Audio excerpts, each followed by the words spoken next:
نبی صلی اللہ علیہ وسلم کے معمولات کے بارے میں بھی لوگ یہ لفظ استعمال کر لیتے ہیں. چنانچہ فقہا سنت کی پھر قسمیں بیان کرتے ہیں کہ یہ شرعی چیز ہے، یہ شرعی چیز نہیں ہے، یہ کوئی عادی چیز ہے، بہت سی قسمیں بیان کرتے ہیں. تو سنت کا محض لفظ کافی نہیں ہے اس کے لیے. سب سے پہلا سوال یہ کیا جائے گا کیا یہ چیز دین ہے؟ رسالت میں آپ صلی اللہ علیہ وسلم نے اس کو دین کی حیثیت سے جاری فرمایا ہے. جب آپ یہ سوال کریں گے تو ظاہر ہے کہ اگر وہ چیز اپنی نوعیت کے لحاظ سے دین ہے تو سوال ختم ہو گیا، اور اگر اپنی نوعیت کے لحاظ سے دین نہیں ہے تو آپ یہ معلوم کرنا چاہیں گے کہ کہاں اس کو بیان کیا گیا ہے. جیسے ہی آپ بیان کریں گے یہ بالکل واضح ہو جائے گا کہ داڑھی کے معاملے میں یہ مسئلہ پیدائی روایات سے ہوا ہے. اس کے بعد ظاہر ہے کہ اخبار احاد کا مسئلہ ہے، اخبار احاد کو سمجھا جاتا ہے، ان میں کوئی رائے قائم کرنی ہے کی جائے گی، نہیں قائم کرنی تو نہیں کی جائے گی. تو سب سے پہلی چیز یہ دیکھی جاتی ہے کہ کیا یہ معاملہ دین کا ہے. ایک آدمی کہتا ہے کھجور کھانا سنت ہے، ایک دوسرا آدمی یہ کہتا ہے کہ فلاں طرح کا کھانا پکانا سنت ہے. تو کیا ان سب چیزوں کے بارے میں آپ تحقیق کرنے چلے جائیں؟ پہلے آپ یہ معلوم کرتے ہیں کہ وہ چیز کیا فی الواقع دین ہے.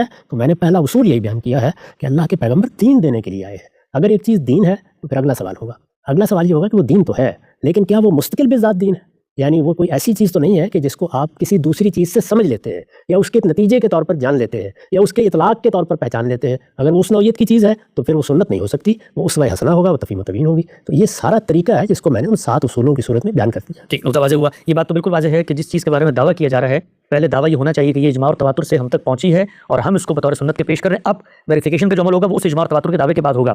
ہم سب یہ جب آپ فرماتے ہیں کہ علم کو دیکھے دور متوسط کے، دور اول کے، تو علم کا ذخیرہ یہ گفتگو میں آیا اکثر کہ فقہ کی کتابوں کے اندر وہ چیزیں لکھی جا رہی ہوتی ہیں کہ مسلمان کس چیز کو بطور دین کے، بطور سنت کو اپنا رہے ہیں، کس چیز پر اجماع اور تواتر ہے، وہ ریکارڈ وہاں پہ آ رہا ہوتا ہے.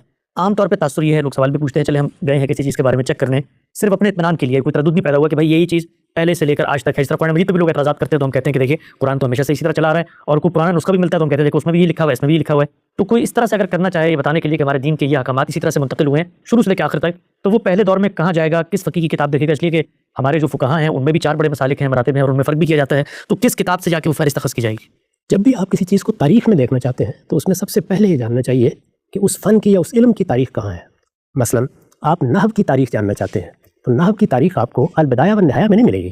اس کے لیے آپ کو نحو کی کتابیں دیکھنی ہوں گی. آپ دیکھیں گے کہ اچھا خلیل بن احمد نے کب سے ابتدا کی ہے، یہ فرہ کون تھے، یہ اخفش کون تھے، یہ سیبوے کی کتاب کیا ہے، یہ کس دور میں لکھی گئی. ظاہر آپ کے سامنے نحو کی پوری تاریخ آ جاتی ہے، یعنی نحو کا علم کہاں سے شروع ہوا، مختلف ادوار میں کس طرح وہ آگے بڑھا، پھر اس میں کیسی تنقیح ہوئی. اس وقت ہمارے ہاں جو کتابیں موجود ہیں، ابرزی کی کافیہ، ابن حاجب کی کافیہ، شرح جامعہ ہمارے یہاں پڑھائی جا رہی ہیں، یا اس وقت دور جدید میں بہت سی کتابیں لکھی جا رہی ہیں. تو جب آپ ان کو ایک لائن میں دیکھ لیتے ہیں تو پوری تاریخ آپ کے سامنے آ جاتی ہے. اسی طریقے سے آپ رسالت مآب صلی اللہ علیہ وسلم کی تاریخ دیکھنا چاہتے ہیں تو ظاہر ہے سب سے پہلے آپ حدیث کی کتابیں دیکھیں گے. اس کے بعد آپ تاریخ کی کتابیں جو تاریخ کے نام سے لکھی جاتی ہیں ان کو دیکھیں گے. سیرت کی کتابیں دیکھیں گے جیسے ابن اسحاق ہے، ابن ہشام ہے. تو آپ کے سامنے رسالت مآب صلی اللہ علیہ وسلم کے واقعات، حالات، اس کی پوری تاریخ آ جائے گی. یہی معاملہ دین کا ہے. دین کی تاریخ ہمارے فقہا نے لکھی ہے. یعنی جب وہ فقہ بیان کرتے ہیں تو اصل میں دین کی تاریخ ترتیب دے رہے ہوتے ہیں. بہت اہم نقطہ. اچھا، یعنی وہ جب یہ بتا رہے ہوتے ہیں آپ کو کہ دین کیا ہے، فقہ کیا ہے، دین کیا ہے، اسی سوال کا جواب ہے. جب وہ بتا رہے ہوتے ہیں کہ دین کیا ہے تو دین کو بیان کریں گے، وہ دین اپنے طلباء کو بتائیں گے، اس کو اپنی کتابوں میں لکھیں گے. چنانچہ پہلی صدی سے ہمارے ہاں یہ عمل جاری ہے. لوگ لکھتے ہیں، لوگ بیان کرتے ہیں، لوگ پڑھاتے ہیں. اب جب آپ امام ابو حنیفہ سے شروع کرتے ہیں یا امام مالک سے شروع کرتے ہیں تو تصنیفات بھی آپ کے سامنے آنا شروع ہو جاتی ہیں اور ان کے شاگردوں کی روایت بھی آپ کے سامنے آنا شروع ہو جاتی ہے. اس طرح عہد بہد وہ چیز سب ہوتی چلی جاتی ہے. بالکل ایسے ہی جیسے بنداب کی مثال دی. آپ کو لغت کے بارے میں تحقیق کرنی ہے کہ یہ لفظ عربی زبان کا ہے، یہ لفظ اب بولا جاتا ہے، ماضی میں بھی تھا، آپ کیا کرتے ہیں وہ بھی اجماع و تواتر سے منتقل ہو رہا ہوتا ہے.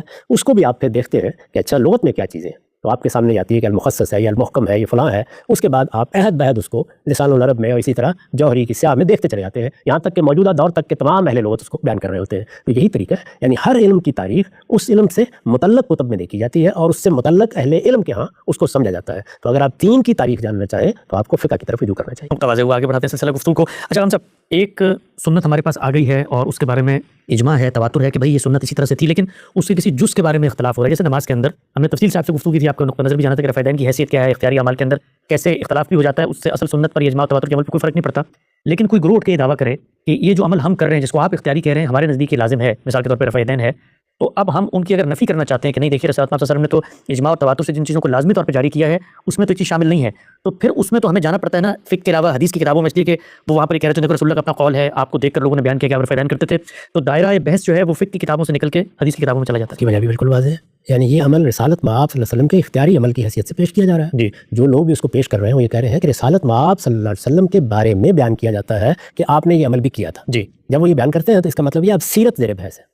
یعنی یہاں دین زیر بحث نہیں ہے، سیرت زیر بحث ہے. رسالت مآب صلی اللہ علیہ وسلم نے کوئی دینی کام کیسے کیا، رسالت مآب صلی اللہ علیہ وسلم نے حج کیسے کیا، رسالت مآب صلی اللہ علیہ وسلم نے رمضان کیسے گزارا، اس میں اب ہم سیرت میں چلے گئے. جب ہم سیرت میں جائیں گے تو سب سے پہلے میں نے آپ سے عرض کیا کہ حدیث کی کتابیں دیکھیں گے. تو اگر معاملہ سیرت کا ہے تو حدیث کی کتابیں اولین حیثیت رکھتی ہیں، اس کے بعد ابن اسحاق، اس کے بعد ابن ہشام، اس کے بعد صحابہ کے آثار، وہ سب دیکھے جاتے ہیں۔ تو ہر چیز سے متعلق پہلے یہ طے کیا جاتا ہے کہ اس کا کس علم سے تعلق ہے، یعنی اگر وہ حضور کا کوئی اسوہ حسنہ ہے، آپ کی سیرت کی کوئی بات ہے تو سیرت کی طرف رجوع کریں گے۔ اس میں سب سے پہلی چیز حدیث کی کتابیں ہیں، اس لیے کہ حدیث کیا ہے، وہ زمانہ رسالت کی تاریخ ہے۔ تو جب آپ اس تاریخ کی طرف رجوع کریں گے تو ایک مسئلہ اگر آپ کو اب بتایا جا رہا ہے تو اس کی پوری تاریخ آپ کے سامنے آ جائے گی۔ اس کو آپ تراویح سے سمجھ سکتے ہیں۔ ہمارے یہاں تراویح پر کم و بیش اس وقت آپ کو اجماع نظر آتا ہے، سب لوگ تراویح پڑھ رہے ہیں، ہر جگہ تراویح کی نمازیں ہو رہی ہیں، چھوٹے موٹے اختلافات کے باوجود۔ لیکن جیسے ہی آپ تاریخ میں جاتے ہیں کہ رسالت مآب صلی اللہ علیہ وسلم کے ہاں سے یہ شروع کیسے ہوئی، جیسے ہی آپ جاتے ہیں تو آپ کو معلوم ہونا شروع ہو جاتا ہے کہ اس طریقے سے شروع ہوئی ہے، ان مراحل سے گزری ہے، سیدنا عمر نے اس کو یہ حیثیت دی ہے، اس کے بعد یہ مسلمانوں میں رائج ہو گئی۔ تو یہ ہو نہیں سکتا کہ ایک مسلمان قوم اتنی بڑی تعداد میں تاریخ کی روشنی میں کھڑی ہو اور اس کے یہاں چیزیں خلط ملط ہو جائیں۔ ہر چیز کے بارے میں معلوم ہو جاتا ہے یہ کب شروع ہوئی، کہاں سے شروع ہوئی،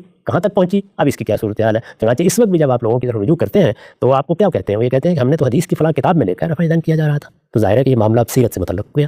تو سیرت میں رسالت مآب صلی اللہ علیہ وسلم کے مختارات بیان ہوتے ہیں، یعنی آپ نے دین میں کسی چیز کو اگر اختیار کیا، کسی اختیاری چیز کو جس کا آپ نے سب کو اختیار دیا تھا، اس میں آپ نے کسی چیز کو اختیار کیا تو وہی معلوم ہوگا، یا کسی چیز پر عمل کرتے ہوئے آپ کی کیفیت کیا تھی، آپ کے احوال کیا تھے، آپ نے کیا اہتمام کیا، اس کو جاننے کا کیا ذریعہ ہے، وہی حدیث کی کتابیں۔ تو ہر چیز کو پہلے متعین کیجیے آپ کیا جاننا چاہتے ہیں، یعنی آپ کسی سنت کو معلوم کرنا چاہتے ہیں تو اجماع اور تواتر کی طرف رجوع کریں، آپ اس کی تاریخ دیکھنا چاہتے ہیں تو فقہا کے یہاں دیکھیں، آپ رسالت مآب صلی اللہ علیہ وسلم کے مختارات جاننا چاہتے ہیں، آپ کا اسوہ حسنہ جاننا چاہتے ہیں تو آپ حدیث کی کتابوں کی طرف رجوع کریں، سیرت کی کتابوں کی طرف رجوع کریں۔ تو یہ میں نے آپ کو سب کے بارے میں بتایا ہے کہ علم کی تاریخ اس فن سے متعلق متعین کرتے ہیں، پھر اس کی طرف رجوع کرتے ہیں۔ اچھا ہم سب یہ بھی آپ نے بات فرمائی کہ رسالت مآب صلی اللہ علیہ وسلم کے مختارات دین پر عمل کا نمونہ یا اسوہ حسنہ معلوم کرنا ہے، تو پھر آپ ذخیرہ روایت کی طرف جاتے ہیں، ان کیفیات کو دیکھتے ہیں کہ کس طرح آپ نے اس دین پر عمل درآمد کیا۔